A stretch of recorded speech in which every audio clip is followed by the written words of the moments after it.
Why won't the president name it? Why will he not name the enemy? Why will he not name them? Why will he not mention radical Islam? He won't do it. Why? Terry? Well, you know, not only is he not naming them, but the issue has become gun control. Trump wants to go even further in his ban on Muslim immigration, but Democrats are calling for tougher gun control laws. Investigators are still finding more clues behind the brutal slaughter that took place in that Orlando gay nightclub by a man whom the FBI once watched closely. Dale Hurd has the story. The FBI says 29-year-old Omar Mateen, an American-born Muslim, appears to be a homegrown extremist and says there's no evidence the attack was directed from the Middle East. I don't see anything in reviewing our work that our agents should have done differently. But why was the killer allowed to walk into this gun store and buy firearms despite the fact he had once been under FBI surveillance for nearly a year? Witnesses say Mateen was a regular at the nightclub, and officials say he also scouted Disney World for a possible attack. While the investigation continues, the Orlando shooting has become a hot political issue after President Obama refused to even utter the words Muslim or Islamic terrorism in his statement after the Orlando massacre. Republican presidential nominee Donald Trump expanded his proposed Muslim ban, saying the doors to the United States should be closed to anyone from nations with a track record of Islamic terrorism, regardless of their religion. I will suspend immigration from areas of the world where there is a proven history of terrorism against the United States, Europe, or our allies, until we fully understand how to end these threats. Trump accused President Obama of being willfully ignorant on the issue of Muslim terrorism and said of the president and Islamic terrorism, quote, "There's something going on." Democratic presidential nominee Hillary Clinton at first followed President Obama's politically correct approach. Inflammatory, anti-Muslim rhetoric hurts the vast majority of Muslims who love freedom and hate terror. But her opponent pounced, saying Clinton isn't strong enough. And her continuing reluctance to ever name the enemy broadcasts weakness across the entire world. Clinton finally uttered the words radical Islamism in a phone interview with CNN, but said she would not demonize an entire religion. We face a twisted ideology and poisoned psychology that inspires the so-called lone wolves. The Democrats' response during a raucous session of Congress Monday wasn't tougher anti-terror laws, but gun control legislation. I am particularly interested about 3 pieces of legislation that have been filed. But Republicans stopped it. Gentleman's not sitting in parliamentary. But for now, as politicians debate and discuss, investigators are still trying to learn more about the man who carried out the deadliest mass shooting in American history. Dale Hurd, CBN News. Well, the backstory that I think you need to focus on today, ladies and gentlemen, is the dilemma of the liberals, the so-called progressives, because they have 2 favored groups. 1, the Muslims. Number 2, the homosexuals. And suddenly they're finding that the Muslims, in 10 Muslim nations, there is a death penalty for practicing homosexuality. And as I believe, reading a column by Hirsi Ali, there are about 40 pro-Muslim countries where homosexuality is somehow against the law. So we're looking at a favored group by the left, the homosexuals, and that in Islam is punishable by death or imprisonment or some sanction.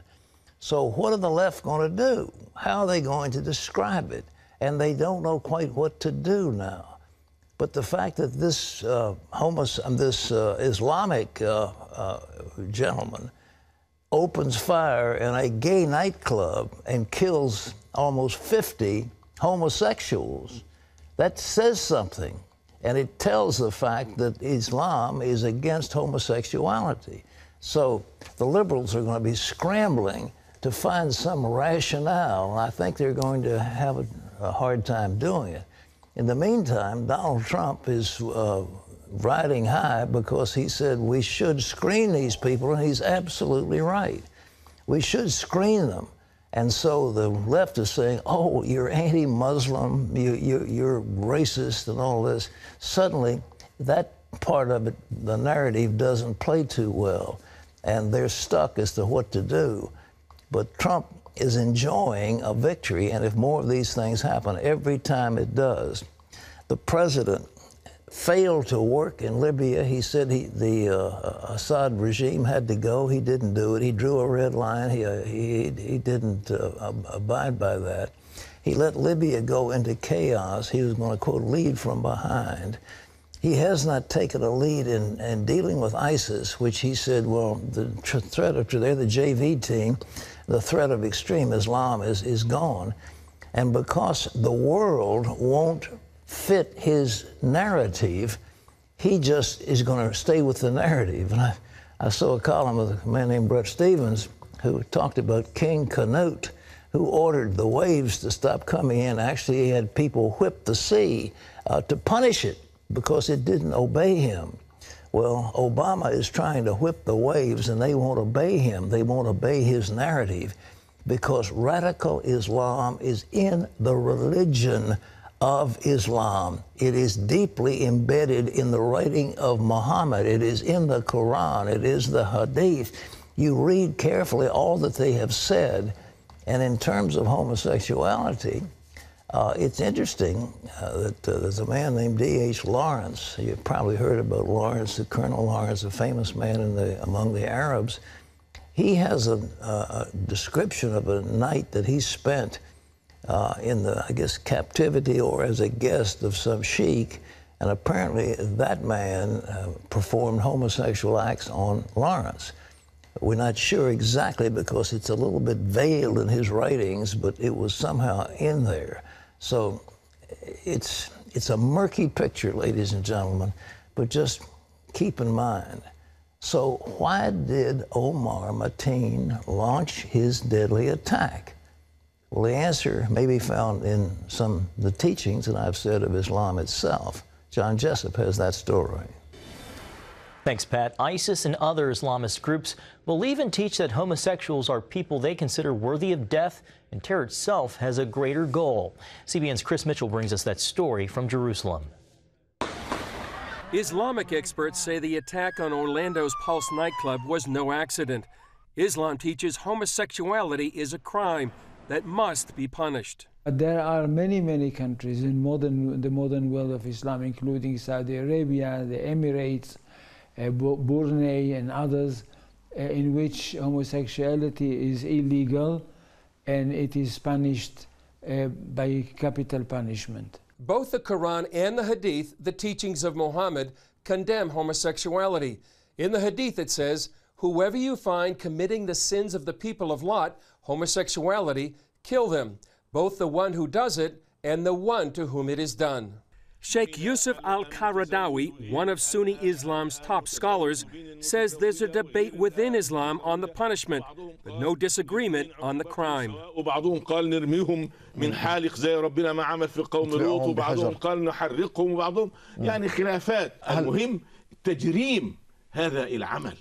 ISIS is very clear on the punishment.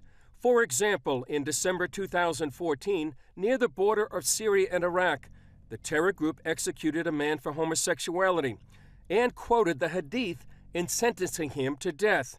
It said in part, the Islamic court in Al-Farad province sentenced the man who performed acts of the people of Lot, homosexual acts, to be cast off the highest place in the town and then stoned to death. In other instances, ISIS jihadists beheaded homosexuals. By targeting gay people, he has not just ISIS celebrating him, he will have groups that don't even like ISIS that are celebrating him and supporting him because of who he targeted. In terms of targeting gays, this is nothing new. The scale is new. Having this many people killed in one attack is new, but the idea of going after gay people is not new, and it's quite popular in the Muslim world, unfortunately. This Iranian imam, Sheikh Farouk Sekaleshvar, discussed the punishment for homosexuality during a 2013 appearance at the University of Michigan. Death is the sentence. I mean, look, there's nothing to be embarrassed about this. That death is the sentence. in an Islamic society where people want the law of Islam to rule, we have to execute it. Islamic scholar Moshe Sharon says the Orlando terror attack needs to be understood in the larger goal of Islam to rule the world. Now, it looks ridiculous when you say, look, Islam wants to rule the world. But as far as these people are concerned, this is their ideology. Now, if you can rule the world by attacking a gay club in one place and you can attack a restaurant in another place, so if you have done your job, that's exactly what you want to do. You put people into fear. And that's exactly what Islamic terror would like to do, is to create a situation whereby your life, the life of the normal person, is not normal anymore. Chris Mitchell, CBN News, Jerusalem. Thanks, Chris. Pat, back to you. One more time, I want to mention the fact that this is a religious belief. It is deeply ingrained in the people. And when our president refuses to acknowledge it, when the Secretary of State, now the Democratic nominee for president, refuses to acknowledge and says that this is a slur against a, quote, great religion, this is nonsense. This is what this great religion teaches. And it's right in the warp and woof of Islam. So whether you like it or not, that's the way it is. So the left is having a dilemma of major proportions. And I think for those of us who, disagree with some of their policies, the best thing to do is to sit on the sidelines and let them kill themselves. John?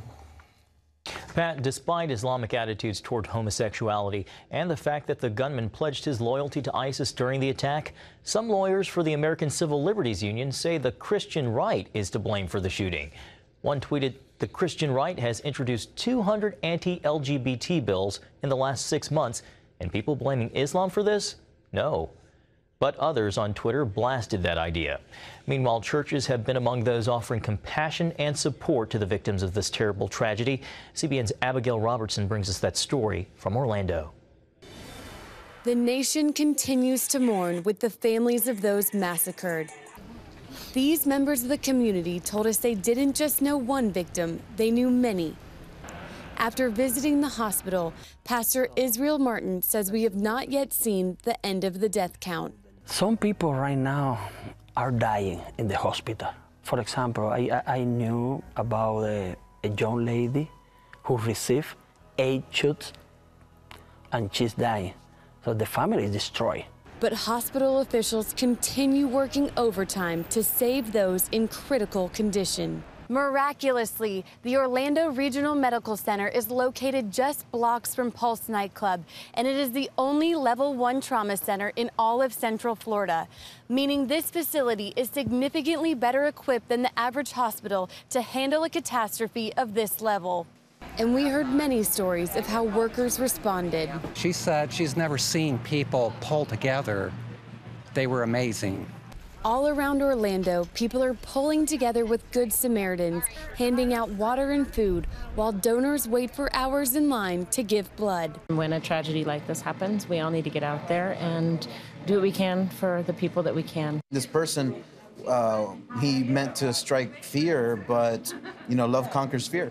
So I guess we win. It's a strong message against the terrorism that struck the city. Orlando is absolutely going to come out stronger. There's no amount of hate that's going to put us in fear. No amount. There's way more love and good in the world than there is hate. And we will make sure that we come back, that we embrace one another, that we heal, and that we move forward. Pastor Martin's church has volunteered to host funeral services free of charge. I still have in my mind the picture of the reaction of different faces when they receive the notification. Only God can give comfort to their hearts because they are broken. This memorial sits in between the nightclub where the massacre occurred and the hospital where the victims were taken. It has continued to grow in size throughout the week and is a place where mourners are gathering to love and support each other during this difficult time. Reporting from Orlando, Abigail Robertson, CBN News. Pat, that outpouring of support so critically needed right now for the people of Orlando. Well, I guess it is, because it must be quite a shock. It's the biggest act of this type of thing, of terror we've had in this country. Of course, the 9/11 towers came down. There are almost 3,000 people that died in that one, but they say this is the biggest, but up to 49 now, they say, and about another equal number that have been critically wounded. But ladies and gentlemen, until we recognize who the enemy is, we can deal with this. But what we've got to do is go in and crush ISIS. We have to crush ISIS.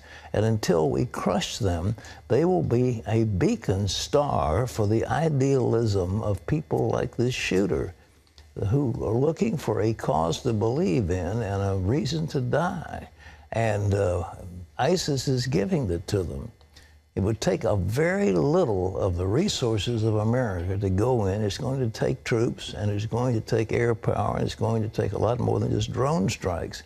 We need to go in and thoroughly eliminate them, and we could do it in northern Iraq and in Syria. We could do it in a matter of weeks, and they'd be gone. But our president is reluctant to act, and because he's reluctant to act, we're going to have this terror in our homeland over and over and over again until somebody wakes up and says, let's deal with it forcefully.